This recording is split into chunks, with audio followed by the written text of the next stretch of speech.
Le son des cloches des temples résonnait doucement au loin par une chaude nuit d'été, se mêlant au parfum doux et enivrant de l'encens et de la résine, créant une atmosphère lourde de mélancolie dans une modeste maison nichée au bout d'une ruelle tranquille de Paris. À l'intérieur, dans la faible lueur d'une lumière jaune pâle, gisait un petit cercueil blanc entouré d'un délicat anneau de fleurs blanches, son fragile occupant le minuscule corps d'Isabelle, un ange qui n'avait vu que 10 mois de vie. Sophie, une jeune maman de 27 ans seulement, était assise, immobile, à côté du cercueil, ses yeux gonflés trahissant les 3 jours de chagrin incessant qu'elle avait enduré. Sa main serrait les petits doigts sans vie de sa fille, des doigts qui avaient autrefois saisi les siens avec tant d'empressement, implorant d'être tenus dans ses bras.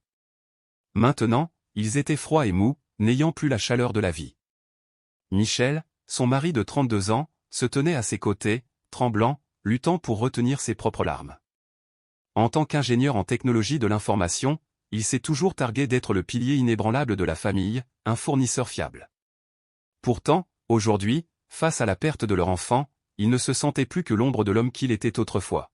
« Pourquoi, mon enfant, pourquoi as-tu dû nous quitter si tôt » murmura Sophie à travers ses larmes, sa voix tendue et crue. « Hier encore, tu souriais en demandant du porridge. Comment peux-tu rester allongé ici maintenant, si immobile ?» Autour d'eux, les quelques parents et voisins restants peinaient à retenir leurs propres larmes, submergés par le chagrin du moment. Madame Emma, la vieille voisine qui avait vu Isabelle grandir depuis son enfance, s'essuya discrètement les yeux, le cœur brisé à la vue du petit cercueil. Elle vivait dans ce quartier depuis près de 40 ans et avait connu de nombreux départs, de nombreuses pertes, mais aucune aussi déchirante que celle-ci. « Mon Dieu, la semaine dernière, elle courait chez moi pour jouer, » sanglota Emma. Ce doux sourire, comment pourrions-nous ne pas l'aimer? À mesure que la nuit s'avançait, la maison devenait plus calme, et seule la famille restait, chacun perdu dans ses pensées au milieu d'un silence pesant. Les doux murmures des prières des anciens du village semblaient se mélanger aux soupirs collectifs des personnes en deuil fatiguées, créant une atmosphère de chagrin presque surréaliste. Dans l'une des petites pièces, Claire, la sœur de Sophie, était assise, les yeux cerclés de rouge.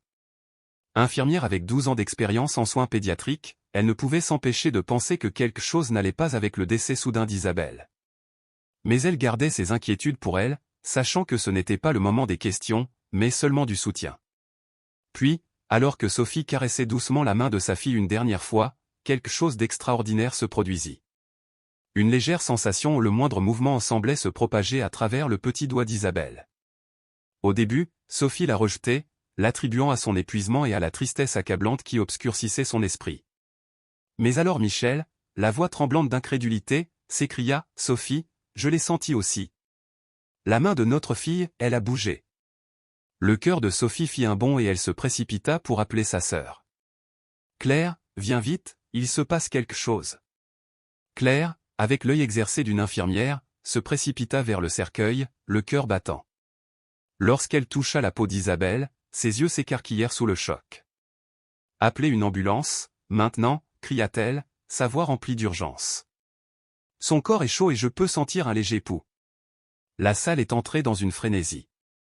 Arthur, un voisin, s'est précipité pour récupérer sa moto, espérant accélérer le processus en aidant à transporter quelqu'un pour appeler une ambulance.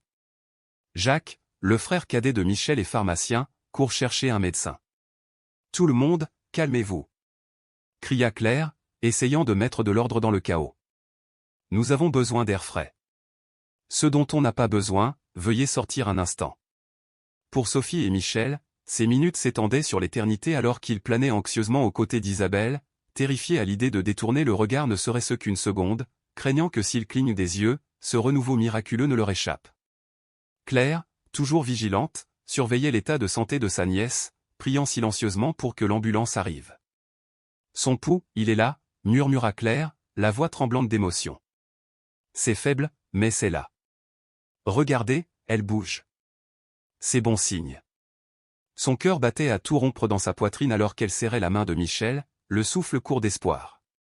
Autour d'eux, la pièce tomba dans un silence feutré, tous les yeux fixés sur Isabelle.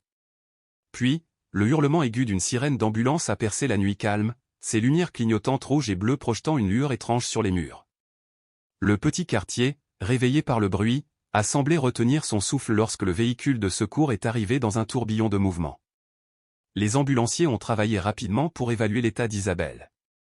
L'un d'eux se tourna vers les autres, une note d'excitation dans la voix. La fréquence cardiaque est faible mais détectable, a-t-il déclaré. Nous devons l'emmener à l'hôpital immédiatement. Madame Emma, les mains étroitement jointes en prière, murmura doucement, s'il te plaît, Seigneur, ne laisse pas cette famille souffrir plus longtemps. Donnez-leur une chance. Alors que l'ambulance se dirigeait à toute vitesse vers l'hôpital, l'esprit de Sophie chancela, revisitant les événements qui les avaient conduits à ce moment. Tout avait commencé par une fièvre, apparemment inoffensive au premier abord. Il y a 3 jours, Isabelle avait développé une légère fièvre. Sophie, attribuant cela à la poussée dentaire, lui avait donné un léger antifièvre, espérant que la situation s'améliorerait. Mais le soir venu, la fièvre s'était aggravée et les cris d'Isabelle s'étaient intensifiés, son petit corps brûlant de chaleur. « Michel, j'ai vraiment peur », avait dit Sophie d'une voix empreinte d'inquiétude. Sa température est trop élevée et ses lèvres, elles deviennent bleues. Pensez-vous que nous devrions consulter un médecin? Michel avait immédiatement emmené Isabelle à la clinique du docteur Léo, pédiatre respecté de la région. Mais lorsqu'ils ont finalement vu le médecin, après 2 heures d'attente, son examen a été précipité et dédaigneux. Il regardait à peine Isabelle, son attention fixée sur son téléphone alors qu'il regardait un match de football. « Ne vous inquiétez pas », avait-il dit avec désinvolture. « Cela arrive tout le temps. Donnez-lui simplement le médicament que je vous ai prescrit et tout ira bien. » Sophie, toujours mal à l'aise, avait plaidé pour un examen plus approfondi. « Docteur, s'il vous plaît, elle est tellement malade. Ses lèvres sont violettes, elle n'arrive pas à respirer correctement. » Mais le docteur Léo, imperturbable, avait mis ses inquiétudes de côté. « Je fais ça depuis des années. Croyez-moi, elle ira mieux avec les médicaments. » Cette nuit-là, l'état d'Isabelle se dégrade rapidement. Sa respiration est devenue plus difficile et au moment où ils l'ont emmenée d'urgence à l'hôpital pédiatrique, elle perdait conscience et perdait conscience. Les radiographies et les examens ont révélé un cas grave de pneumonie, compliqué d'une septicémie. Isabelle a été immédiatement placée en soins intensifs, mais il était clair que la bataille était déjà perdue. Le chef des urgences regardait Sophie et Michel avec une expression sombre, la voix lourde du poids de la nouvelle qu'il s'apprêtait à annoncer. « L'état de votre fille est extrêmement critique », a-t-il déclaré, ses paroles traversant l'air.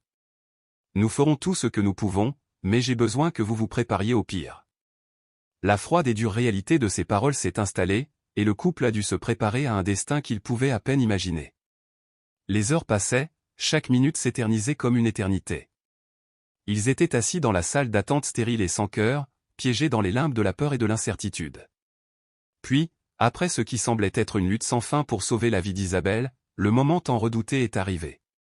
Le cœur d'Isabelle s'est arrêté et les médecins ont confirmé son décès. Avec beaucoup de sympathie, ils ont présenté leurs condoléances aux parents endeuillés, prononçant leurs paroles avec autant de compassion que la situation le permettait. Sophie s'effondra à la nouvelle, son corps tremblant sous la force de son chagrin, tandis que Michel restait complètement immobile, comme figé sous le choc. Son esprit s'emballait, essayant de comprendre le caractère définitif de la perte. Il avait essayé de se préparer à ce moment, de se préparer à l'inévitable, mais personne ne peut jamais vraiment se préparer à la dévastation de la perte d'un enfant. Les jours suivants ressemblaient à un cauchemar surréaliste, chaque instant se fondant dans le suivant alors qu'ils naviguaient dans le processus déchirant des formalités, tandis que leur cœur souffrait d'un vide insupportable.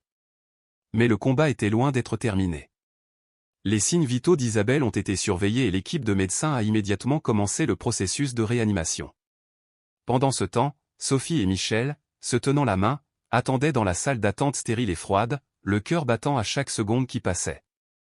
Claire, une amie proche, se tenait à leur côté, s'efforçant de leur expliquer les démarches en cours, de les rassurer même si la situation restait sombre. Famille et amis se sont réunis en nombre croissant, partageant leurs préoccupations et leur amour. Emma, une voisine, a apporté de l'eau et du pain à la famille, un petit geste de réconfort dans un moment de profonde tristesse. Ensemble, ils ont prié pour le rétablissement d'Isabelle, espérant un miracle. Parmi eux, Jacques, un ami de la famille ayant une formation en médecine, qui a tenté de faire la lumière sur la situation. « Il y a des cas comme celui-ci dans le monde médical », dit-il doucement. C'est ce qu'on appelle le syndrome de Lazare, un phénomène rare dans lequel une personne semble être décédée mais est ensuite réanimée. Mais généralement, cela se produit peu de temps après l'arrêt du cœur, et non après plusieurs heures comme celle-ci. Le temps semblait s'étendre à l'infini. Chaque fois qu'un médecin passait, la salle retenait collectivement son souffle, espérant le moindre signe de nouvelles. Sophie, incapable de trouver la paix, murmurait des prières dans sa barbe, appelant Dieu et toutes les figures divines auxquelles elle pouvait penser, s'accrochant désespérément à l'espoir. Finalement, après près de 4 heures angoissantes, le chef de l'unité de soins intensifs est apparu.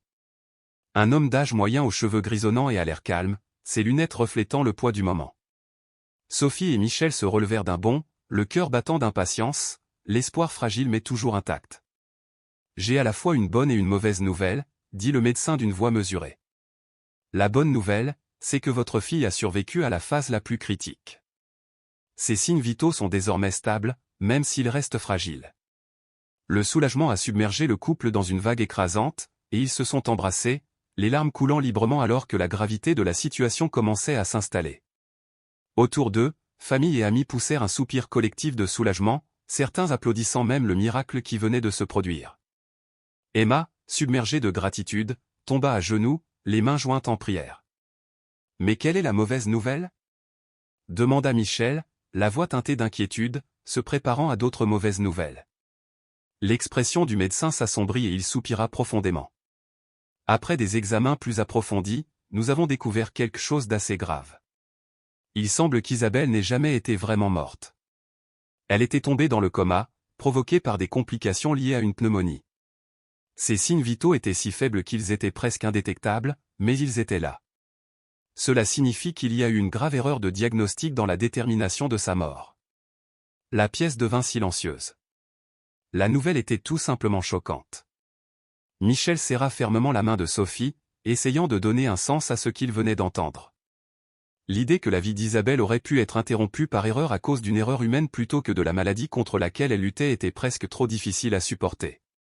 Le médecin a poursuivi en expliquant que si les signes de vie n'avaient pas été détectés à ce moment-là, Isabelle aurait pu réellement être perdue, non pas à cause de la maladie, mais à cause d'une erreur dévastatrice. J'en informerai immédiatement la direction de l'hôpital et les autorités sanitaires, a poursuivi le médecin, d'un ton désormais plus sérieux que jamais. Il s'agit d'une grave erreur à laquelle il faut remédier. Mais pour l'instant, notre priorité doit être de sauver votre fille. Le ministère de la Santé n'a pas tardé à agir. Une enquête a été lancée, réunissant les meilleurs experts médicaux des meilleurs hôpitaux du pays. L'équipe a examiné les dossiers médicaux et les décisions prises par le personnel médical traitant, révélant une série d'irrégularités alarmantes. Le docteur Léo, qui avait fait preuve d'un inquiétant manque d'intérêt lors de l'examen initial d'Isabelle, s'est avéré avoir exercé sans licence médicale valide, opérant sans les certifications nécessaires pendant plusieurs années. Il s'agit d'une situation profondément préoccupante, a déclaré le directeur du ministère de la Santé lors d'une conférence de presse. Nous avons mis au jour de nombreuses pratiques illégales au sein de certains établissements de santé, soulevant de sérieuses questions sur le contrôle des établissements médicaux privés. À l'hôpital où Isabelle avait été soignée, l'enquête a révélé des lacunes choquantes dans le protocole de détermination du décès. Le médecin de garde n'avait pas suivi les procédures appropriées pour vérifier les signes vitaux et le certificat de décès avait été signé sans la confirmation de 2 médecins, comme l'exige la loi. Les exigences du travail ne justifient jamais une telle négligence, a souligné un membre du comité. Lorsqu'il s'agit de la vie humaine, il n'y a pas de place à l'erreur. L'enquête s'est poursuivie, mais à mesure que l'état d'Isabelle s'est amélioré, l'attention s'est reportée sur son rétablissement miraculeux. Chaque jour qui passait apportait de nouveaux signes de force. Les médecins et les infirmières étaient impressionnés par sa résilience. Cet enfant est vraiment quelque chose de spécial, a fait remarquer à Sophie une jeune infirmière, la voix remplie d'admiration. Chaque fois que je lui rends visite, elle sourit, un sourire si radieux, comme si elle n'avait jamais connu que de la joie. Sophie et Michel restaient aux côtés d'Isabelle, ne s'éloignant jamais de son chevet. Chaque respiration qu'elle prenait, chaque petite amélioration ressemblait à un miracle. « Elle est tellement forte », dit doucement Michel en caressant la joue d'Isabelle. « Je suis vraiment désolé, mon amour, de ne pas pouvoir te protéger. Mais à partir de maintenant, nous ne vous laisserons plus jamais souffrir. » L'histoire d'Isabelle est rapidement devenue une sensation nationale, captant l'attention des médias et du public. Son rétablissement miraculeux a été rapporté dans les médias et l'affaire a soulevé de sérieuses questions sur l'état des soins de santé dans le pays. Ce n'est pas seulement un miracle, a noté un expert de la santé lors d'une interview télévisée. C'est un signal d'alarme sur le déclin de l'éthique médicale et les dangers de la négligence dans la gestion des soins de santé. Le cas d'Isabelle a donné lieu à de vastes enquêtes et audits de cliniques et d'hôpitaux à travers le pays. De nombreuses pratiques illégales ont été découvertes et supprimées, et les hôpitaux ont été contraints de revoir leurs procédures, notamment en ce qui concerne la détermination du décès. C'est une leçon cruciale, a déclaré le directeur de l'hôpital pédiatrique. Désormais, chaque décision concernant la vie ou la mort sera rigoureusement examinée par plusieurs professionnels. Il n'y a pas de place pour les raccourcis. Des semaines de soins intensifs ont finalement abouti à la sortie d'Isabelle de l'hôpital, au grand soulagement de sa famille et de la communauté environnante. Le jour de son retour chez elle a été célébré par une cérémonie spéciale à l'église locale. Les voisins ont apporté du riz, des fruits et d'autres offrandes pour marquer l'occasion, et la communauté s'est réunie pour partager un repas en l'honneur de la seconde chance d'Isabelle dans la vie. Il faut faire quelque chose, a dit Michel à Sophie lors de leur premier repas en famille. Il est inconcevable que quelque chose comme ça puisse arriver à un autre enfant. Sophie acquiesça. Elle a compris que le parcours de leur fille n'était pas seulement un miracle personnel, c'était un signal d'alarme sur les failles du système de santé. Déterminé à faire la différence, Michel a quitté son emploi au sein de l'éditeur de logiciels et a fondé Lumière d'Espoir, une organisation à but non lucratif dédiée au soutien des familles d'enfants atteints de maladies graves. Il voulait s'assurer que la douleur endurée par sa famille ne serait pas vaine et que d'autres n'auraient pas à souffrir comme eux. Je connais le sentiment d'impuissance de voir son enfant souffrir et de ne pas savoir quoi faire, disait souvent Michel aux familles qui venaient lui demander de l'aide. Mais nous ne pouvons pas abandonner. Même dans les moments les plus sombres, l'espoir demeure. Sophie aussi a subi une transformation. Autrefois simple employée de bureau, elle a lancé un blog pour documenter le parcours d'Isabelle et partager les leçons qu'elle avait apprises en cours de route. Son blog a rapidement gagné du terrain, en particulier auprès des mères de jeunes enfants, qui ont trouvé réconfort et inspiration dans ses mots. Chaque jour que je vois mon enfant grandir, cela me remplit de gratitude, a écrit Sophie. Gratitude de ne pas abandonner, gratitude d'avoir fait confiance à mon instinct et gratitude d'avoir un enfant dans ma vie. Témoin des défis auxquels sa nièce était confrontée, Sophie a ressenti un profond besoin de se concentrer sur l'unité de soins intensifs pédiatriques. Elle souhaitait consacrer plus de temps à s'occuper des enfants gravement malades, en particulier ceux dont le cas est celui d'Isabelle. L'expérience avec Isabelle a profondément modifié son regard sur son métier. Parfois, la frontière entre la vie et la mort est plus mince qu'on ne le pense, disait-elle souvent à ses jeunes collègues. Nous devons rester vigilants, réfléchis et prudents dans chaque décision que nous prenons. Le parcours d'Isabelle est devenu plus qu'une simple histoire personnelle, il est devenu une étude de cas clé en éducation médicale. Son expérience est désormais partagée dans les facultés de médecine, où les professeurs l'utilisent comme exemple de l'importance vitale de la prise de décision éthique et de l'intégrité professionnelle dans les soins de santé. Comme le rappelle régulièrement un professeur de médecine à ses étudiants, chaque choix fait a des conséquences considérables. Nous devons nous rappeler que nos décisions n'ont pas seulement un impact sur le patient, dit-il. Ils se répercutent sur des familles et des communautés entières. L'impact de l'histoire d'Isabelle a dépassé les murs de l'hôpital. Cela a également déclenché une vague de changements dans la communauté de Sophie. Les voisins et les résidents ont commencé à se rapprocher, se réunissant régulièrement pour des réunions communautaires où ils partageaient des conseils parentaux et échangeaient des conseils sur le maintien d'une bonne santé au quotidien. Lors de jours spéciaux, comme le 1er et le 15 de chaque mois lunaire, ils se réunissaient chez Sophie pour prier ensemble pour la paix et le bien-être. Dans les années qui ont suivi le rétablissement d'Isabelle, Madame Emma a souvent rappelé à la communauté l'importance de prendre soin les uns des autres. Chaque fois qu'il y a un problème, tout le quartier se mobilise pour aider, disait-elle. Un après-midi d'automne, 1 an après l'incident, Sophie était assise dans son jardin, observant tranquillement Isabelle jouer avec les autres enfants du quartier. La petite fille, qui marchait et courait désormais, riait librement alors que son son joyeux résonnait dans la ruelle. Ses petits pas remuaient les feuilles du tamarinier, les faisant flotter et tomber dans un spectacle paisible, presque surréaliste. « Maman, j'ai faim !» crie Isabelle en courant vers Sophie, le visage rougi d'avoir couru, les yeux pétillants de bonheur. Entourée à la fois de l'amour de sa famille et de celui de la communauté dans son ensemble, Isabelle était devenue un symbole d'espoir. Tout le monde l'appelait affectueusement « le bébé miracle ». Mais pour Sophie et Michel, le vrai miracle n'était pas que leur fille soit revenue du seuil de la mort, c'était l'amour, la compassion et la solidarité que son histoire avait suscité.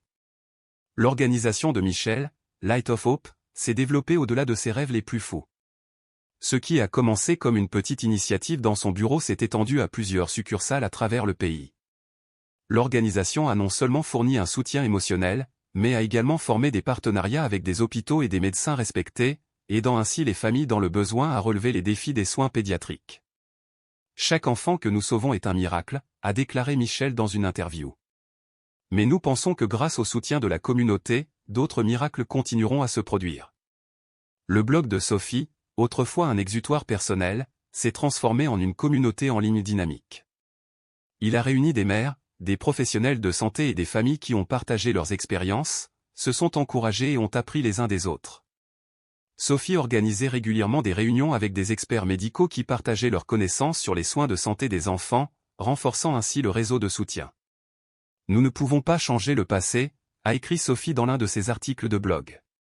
Mais nous pouvons en tirer des leçons et travailler ensemble pour créer un avenir meilleur. Sous la direction de la CLIR, l'unité de soins intensifs pédiatriques avait prospéré. L'engagement du CLIR envers le développement professionnel a inspiré de nombreuses autres personnes dans le domaine, et le département a été reconnu pour l'excellence de ses soins et de son dévouement. Isabelle, désormais une jeune fille brillante et curieuse, avait laissé une impression durable sur tout ce qu'elle rencontrait. « Tu es un miracle », disait souvent Sophie. Mais le plus grand miracle n'est pas qu'elle soit revenue à la vie, c'est l'amour qui l'entoure. Et c'est peut-être la leçon la plus profonde de toute cette histoire. Il ne s'agit pas simplement de l'histoire d'un miracle médical, dans lequel une jeune fille a défié tous les pronostics et a survécu. C'est aussi un puissant témoignage du pouvoir transformateur de l'amour, de la foi, de l'espoir et de la communauté. Cela nous rappelle que grâce à un effort collectif, nous pouvons faire une différence dans la vie de chacun. Chaque fois que quelqu'un passe par l'âne 245, il raconte l'histoire d'Isabelle, non pas pour choquer ou étonner, mais pour rappeler à tous que la magie existe tout autour de nous. Parfois, elle surgit des endroits les plus inattendus. Pour Sophie et Michel, chaque matin qu'ils entendent le rire de leur fille est un miracle. Chaque petit pas qu'elle fait, chaque mot sur lequel elle trébuche, et même les moments où elle tombe malade, sont profondément précieux. Ils ont appris que la vie est fragile, mais infiniment belle, et que l'amour a le pouvoir de faire des merveilles. Le miracle n'est pas un concept lointain, dit souvent Michel lors des réunions Lumière d'Espoir. Cela vit en chacun de nous, dans l'amour et l'attention que nous nous témoignons. Et c'est la profonde leçon que nous enseigne l'histoire d'Isabelle. Dans cette vie, la magie n'est pas ailleurs, elle réside dans l'amour que nous partageons et dans la façon dont nous nous élevons les uns les autres.